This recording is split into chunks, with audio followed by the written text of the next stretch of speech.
사명이라는 말은 그리스도인들의 삶에 있어서 대단히 중요한 단어입니다. 하나님께서 우리에게 사명을 주셨다. 그리스도인들의 사명. 만약 하나님께서 나에게 맡겨주신 일이 아무것도 없다. 그러면 어떨 것 같습니까? 그런데도 이 세상 살아가는데 막 힘이 솟고 아침에 일어났는데 가슴 설레고 그럴 것 같습니까?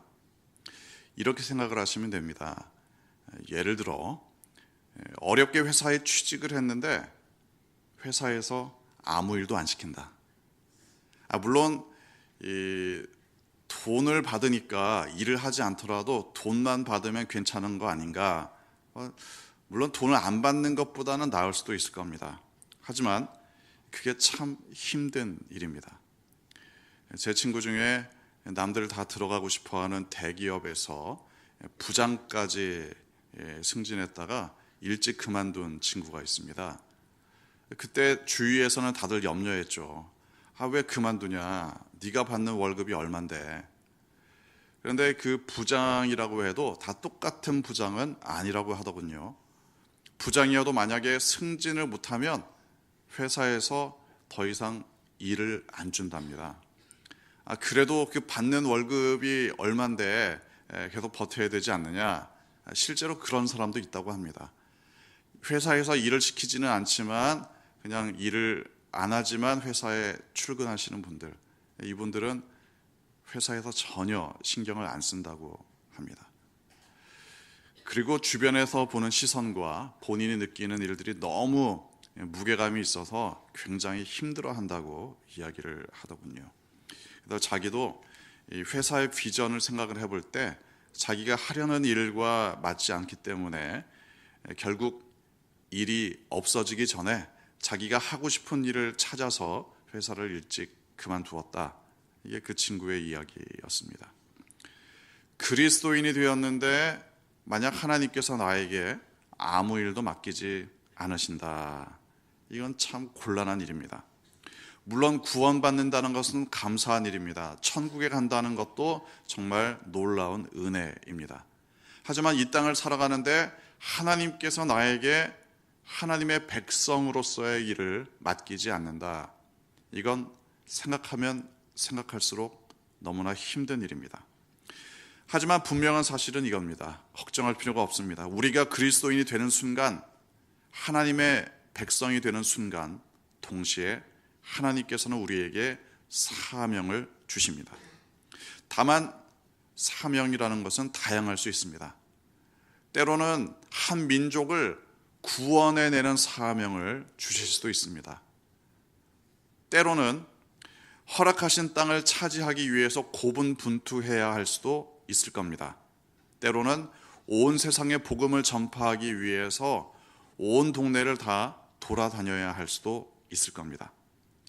이 정도의 사명들이라면 정말 가슴 벅찬 일들이겠죠. 하지만 성경에 보면 이게 사명이냐? 그것도 사명이냐? 그건 사명이라고 하기엔 좀 약하지 않느냐? 이런 일들도 분명히 있습니다. 누가복음 2장에 보면 한 할아버지에 대한 이야기가 나옵니다. 시므온이라는 할아버지죠. 아시는 것처럼 이 시므온이라는 할아버지에게는 하나님께서 이런 사명을 주셨답니다. 시므온의 고백이 그렇습니다. 그리스도를 보기 전에는 죽지 않을 것이다. 그리스도를 보기 전에는 죽지 않을 것이다. 이게 본인의 사명이다. 이렇게 이야기하고 있습니다. 그러니까 그 누가복음 2장의 문맥을 보면 이 시므온 할아버지는 죽기 전에 그리스도를 볼 것이기 때문에 뭘 했느냐? 매일 성전에 나와서 하나님을 찬양하고 경배하고 하나님의 뜻을 기억하는 일들을 감당합니다. 어떻게 보면 그리스도를 본 그 순간은 매우 짧은 시간입니다. 인생을 통틀어서 그 짧은 시간을 위해서 평생을 살았어야 되느냐? 그 인생은 그러면 허비한 시간이냐? 그런 게 아니죠. 만나는 것을 기다리는 것도 대단히 소중한 사명입니다. 왜냐하면 만남 자체는 짧을지 몰라도 그 만남을 위해서 살아가는 것 자체가 의미가 있기 때문입니다. 만나는 것을 기다리면서 하나님의 약속을 기억합니다.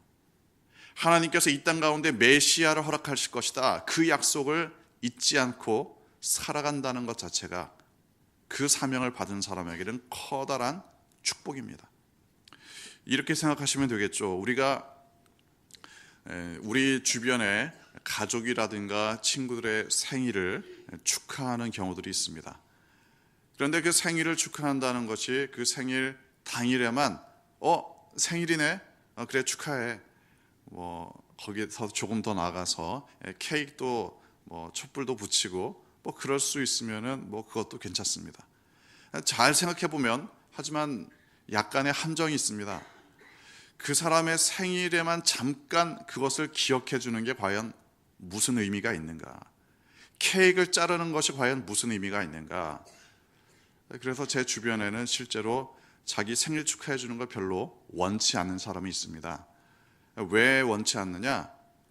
아니, 평소에는 그렇게 사람을 별로 생각해 주지 않다가 생일에만 케이크 자르는 그 순간에만 축하한다고 이야기하는 게 그게 별로 마음에 들지 않는다.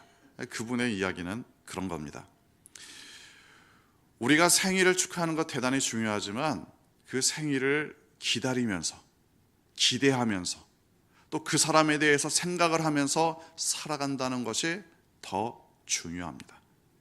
어떤 날을 기다리고 어떤 사람을 기다리고 대단히 중요하지만 더 중요한 것은 그 과정 가운데에 일어나는 일들이 더 중요합니다. 시므온 할아버지는 평생 그리스도를 만날 것을 기다리는 과정 가운데 늘 깨어 있으면서 늘 준비하면서 살아갔다는 것이 중요한 의미가 있습니다. 정확한 날짜보다도 그 약속을 기억하는 것, 그 마음으로 살아가는 것, 이게 더 중요합니다. 오늘 본문에 보면은 포도원에 들어가서 일하는 일꾼들에 대한 비유의 말씀입니다.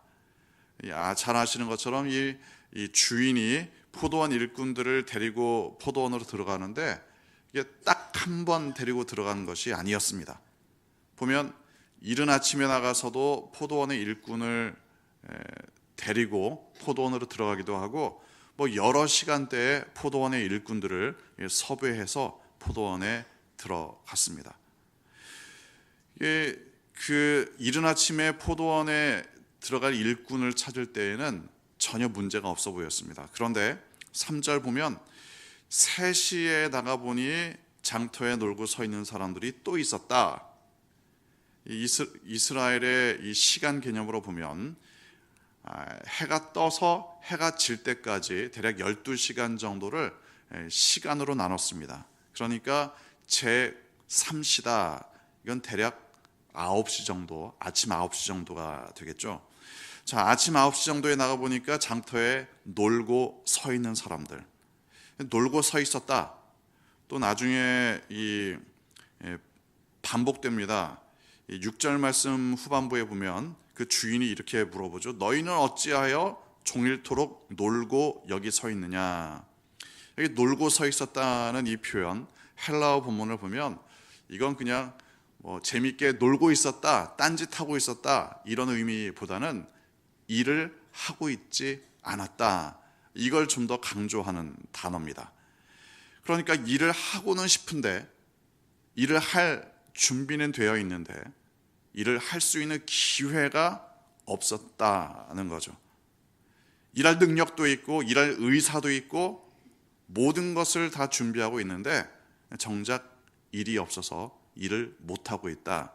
이런 의미입니다. 그런데 더 이상한 건 5절 말씀 보면 6시, 9시, 제 6시는 한 오후 12시 정도, 또 제 9시는 오후 3시 정도, 그렇게 나갔는데도 여전히 일을 못하고 있는 사람들이 있었다. 이 세상에 할 일 없는 사람들이 너무나 많습니다. 그런데 그게 정말 할 일이 없는 것인가? 할 일이 없는 것이 아니라 할 일을 만나지 못한 것이 문제입니다. 할 일을 발견하지 못하는 것이 문제입니다. 자기가 해야 될 일을 기억하지 못하는 것이 사실은 더 큰 문제입니다.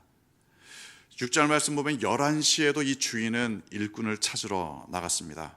그런데 이거는 11시에 그 주인이 나간 것보다도 더 중요한 것은 주님의 마음입니다. 11시에까지 일꾼을 찾으러 나갔다는 것은 그 바로 예수님의 마음을 표현하고 있습니다. 어떻게 해서라도 사람들에게 사명을 주고 어떻게 해서라도 사람들에게 할 일을 주고자 하는 것이 바로 예수님의 마음입니다. 나는 할 일이 없다. 내가 무슨 일을 해야 될지 모르겠다. 나는 무슨 사명을 받았는지 모르겠다. 이렇게 서 있는 사람들에게 주님께서 11시에라도 찾아가셔서 그들을 부르신다는 것이 바로 주님의 마음입니다. 마지막 순간까지도, 이 땅에서의 삶을 마무리하는 마지막 순간까지도 내가 하나님께 무슨 사명을 받았는가, 이걸 기억하지 못한다는 것이 너무나 안타까운 일입니다. 특별히 7절 말씀 보면 더더욱 안타까운 표현이 있습니다. 주인이 그렇게 물어봤을 때 11시에 남은 사람들이 이렇게 대답했다는 게 아닙니까? 7절 보면 우리를 품꾼으로 쓰는 이가 없습니다. 11시에 남아있는 사람이 한 사람이 아니었습니다. 여러 사람이었습니다. 마지막 순간까지도 할 일이 없다고 생각하는 사람들, 마지막 순간까지도 사명이 없는 사람들이 너무나 많다는 데에 문제가 있습니다. 이게 바로 이 땅을 살아가는 사람들의 현실적인 문제입니다. 우리는 항상 쓰임받을 준비가 되어 있어야 합니다. 주인께서 쓰시겠다고 하실 때 쓰임받을 준비가 되어 있어야 합니다. 이게 바로 목적이 있는 준비입니다. 인내와 긴장이 있는 준비입니다. 언젠가는 기회가 오겠지. 하지만 바로 지금이 그때입니다. 지금이 주님께서 나에게 사명을 주시는 때입니다. 지금이 이른 아침이건 3시간, 6시간, 9시간, 11시간, 지금이 바로 주님께서 나를 부르시는 시간입니다. 이미 주님께서는 나에게 사명을 주셨습니다. 물론 우리의 인생에 있어서 좀 더 특별한 사명이 있을 때가 있지만 지금이 바로 주님께서 주시는 사명에 응답해야 할 시간입니다. 11시일지라도 우리를 부르시는 그 주님의 마음을 우리가 알아야 합니다. 사명은 이미 우리에게 주어져 있기 때문에 그렇습니다. 사람들을 사랑할 사명을 주셨습니다. 섬기는 사명을 주셨습니다. 내가 먼저 하나님의 공의와 사랑으로 살아가야 할 사명을 이미 우리에게 주셨습니다. 여러분의 시간은 지금 몇 시입니까? 이른 아침입니까? 아니면 9시, 12시, 3시 혹은 11시가 여러분의 시간이라고 생각을 하십니까? 그럼에도 불구하고 나의 사명이 무엇인지 잘 모르겠다. 그러면 주님의 음성을 들으시기 바랍니다. 11시에라도 나와서 사명을 주시는 그 주님의 음성 들으시기 바랍니다. 언제 사명을 주시건 그것을 깨닫고 기다리고 준비했기 때문에, 그것을 인내로 준비했기 때문에 바로 응답할 수 있는 참된 사명의 사람들 되시기를 주님의 이름으로 축원합니다. 기도하겠습니다.